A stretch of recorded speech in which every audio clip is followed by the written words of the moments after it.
Oke, balik lagi PSR Class episode 9. Kali ini kita akan membahas soal film thriller.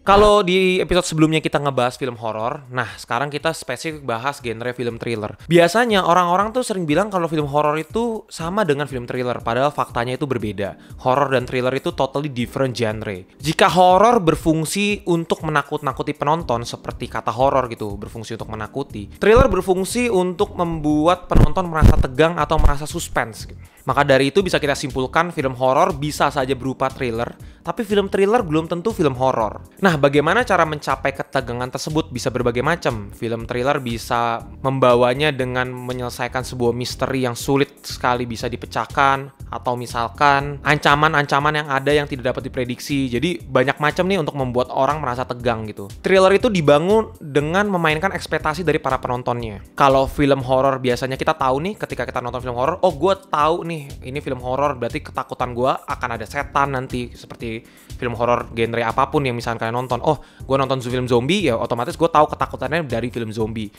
Jadi horor itu kita udah tahu nih apa yang akan kita hadapi. Tapi kalau thriller kita nggak tahu apa yang akan kita hadapi. Nah, disinilah unpredictability lah, inilah yang dimainkan oleh film thriller atau genre film thriller tersebut. Karena berbagai macam cara untuk bisa membuat orang tegang dan berbagai macam cara untuk membuat orang tuh jadi tidak expect sesuatu untuk membuat mereka tegang. Makanya jadi banyak pecahan-pecahannya nih dari subgenre thriller ya. Nah, gue akan ngebahas beberapa subgenre dari pecahan-pecahan genre film thriller ya. Yang pertama adalah psychological. Psychological thriller ini biasa berhubungan dengan hal-hal yang psikologis seperti dari katanya. Biasanya film tersebut bermain-main dengan paranoia atau rasa kecemasan yang berlebihan dari karakter utamanya gitu loh. Yang bermain-main dengan psikologis lah intinya. Jadi psikis seseorang itu menjadi ketegangan tersendiri dari film tersebut. Karena kita nggak tahu apa yang akan antagonis ini hadapi dengan psikisnya sendiri, atau mungkin dengan tekanan-tekanan atau kecemasan yang ada sehingga membuat kita tuh jadi tegang gitu. Apa yang akan terjadi dengan antagonisnya ya.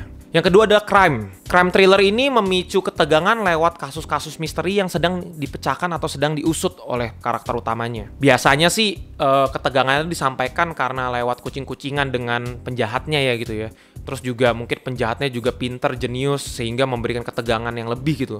Biasanya ini crime thriller ini bikin deg-degan karena kita nggak pernah tahu apa yang akan terjadi dengan antagonisnya dan apakah penjahatnya bisa menang atau malah sebaliknya gitu. Jadi dari situlah ketegangannya disampaikan. Lalu yang ketiga adalah political thriller. Nggak cuma kasus kriminal, ternyata isu-isu politik pun bisa jadi suatu ketegangan tersendiri dalam sebuah film. Subgenre political thriller ini mau nunjukin kalau ternyata kekuatan politik itu berperan besar dalam menentukan hidup seseorang atau isu-isu tertentu yang terjadi di dunia ini gitu. Membuktikan kalau emang ada konspirasi tingkat tinggi atau permainan politik yang kejam gitu. Makanya biasanya political thriller ini karena ada penguasa-penguasa yang bermain gitu, memainkan boneka-bonekanya untuk menggerakkan apa yang ia mau, mencapai apa yang ia mau. Makanya di sini political thriller tuh bisa bikin kita tegang gitu. Bagaimana cara karakter utamanya menghadapi orang-orang dengan kekuatan atau kekuasaan sebesar itu. Lalu selanjutnya ada legal thriller. Nah, kalau legal thriller ini berarti courtroom drama atau drama di ruang sidang. Ketegangan dari legal thriller ini dipicu lewat proses hukum yang berjalan di dalam sidang maupun di luar sidang. Jadi bagaimana cara karakter-karakter yang ada di film tersebut mencari celah hukum, adu bukti, atau bagaimana caranya untuk membuat tipu muslihat terhadap lawan hukumnya. Disitulah ketegangannya didapatkan. Lalu yang terakhir adalah techno thriller. Seperti dari termsnya, techno yang berarti teknologi, berarti ketegangannya disampaikan lewat teknologi.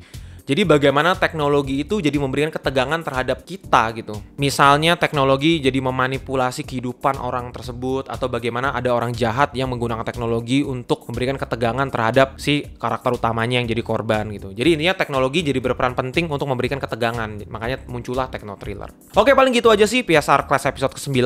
Thank you udah nonton. Seperti biasa komen dan subscribe. Akhir kata, play it, don't stop, just rewatch.